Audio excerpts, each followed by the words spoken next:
Okay. Welcome back, everyone, for another deep dive. It's great to be back. Today, we're going to be tackling some pretty fundamental business concepts. Yeah, should be a good one. You know, whether you're someone who is thinking about, starting their own business. Right. Or just, trying to understand like the language of business better. Yeah. We went through some source material. You gave me some great definitions. Absolutely. And we're going to kind of dig into 4 key terms. Okay. And I'm excited about this one. I think this will be a helpful one for people. I agree. So we're going to be talking about business opportunity. Okay. Feasibility study. Right. Mission statement. Yes. And vision statement. Those are good ones. Those are important. I think so too. And I think these are things that, once you understand them, you start seeing them everywhere. Absolutely. They're really the building blocks of any successful business. Absolutely.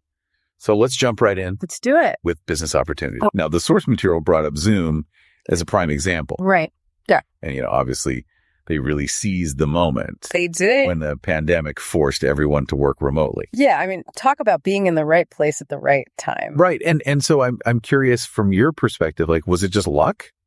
Well, there's always an element of luck involved. Yeah. But Zoom was already well positioned for growth. Okay. With their, easy to use platform. Okay. They also moved very quickly to scale their infrastructure. I see. And to meet this enormous exploding demand. Yeah. They understood the market needs were changing rapidly. Right. And they adapted very, very quickly. So it's not enough to just sort of be in the right place at the right time. Exactly. You have to be ready for that moment. They're ready to capitalize. Yeah. Okay. I love that. Okay. Let's move on to feasibility study. All right. You provided the Tesla Gigafactory as an example. Yeah. And obviously building these massive factories. Huge risk. Huge risk. Yeah. So it makes sense that, Tesla would do these feasibility studies. For sure. But I'm thinking, for someone who's listening and they're like, okay, yeah, Elon Musk, he can do a feasibility study, but like, what about me? Right. What are some common pitfalls that a feasibility study can help someone avoid even for a smaller project? So that's a great question. I think a feasibility study can really be a lifesaver. Okay. For anybody, it can reveal things like, is there even a market for your product or service? Okay. Can you realistically secure the funding you need to make this thing happen? Yeah. Is the technology even available? Interesting.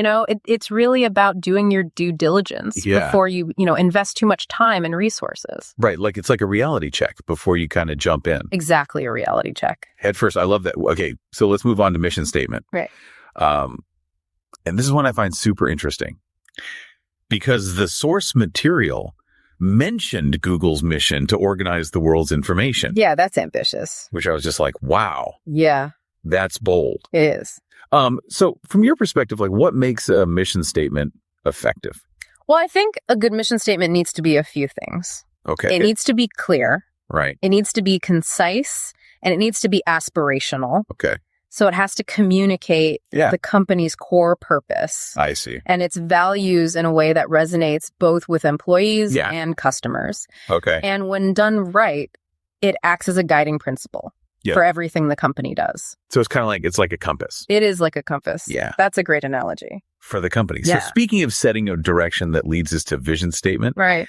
The source material contrasted IKEA and Google. Highlighting how different their visions are. Yeah. One's about information. The other's about improving daily life at home.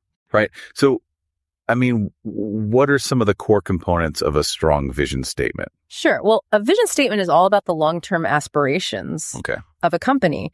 It paints a picture of the future they're trying to create. Okay. So while a mission statement defines the why, a vision statement focuses on the what.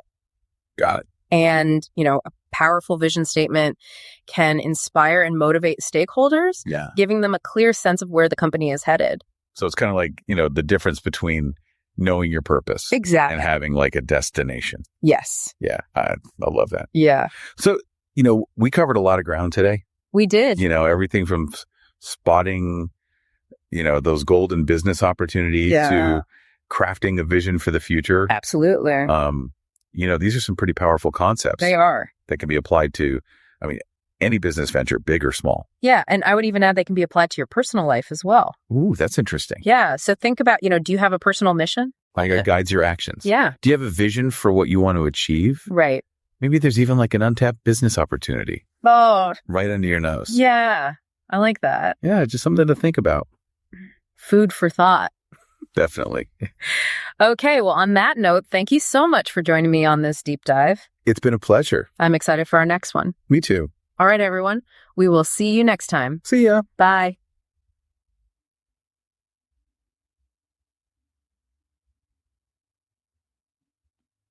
Bye. Have a